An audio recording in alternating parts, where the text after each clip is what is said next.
ஆணின் அந்த உறுப்பு முட்டில் நரம்பு முடிச்சு குறைவாக இருந்தால் அந்த உறவில் என்னாகும்?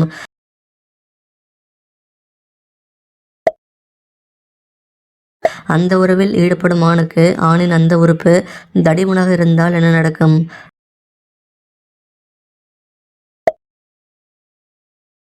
அந்த உறவின் போது எந்த நிலையில் மேட்டர் செய்வது பெண்களுக்கு மிகவும் பிடிக்கும்?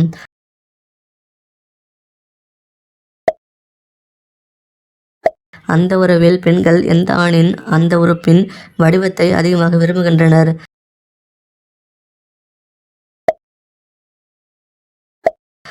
அந்த உறவில் ஆர்வம் இல்லாமல் போவதற்கு காரணமாக இருப்பது எது?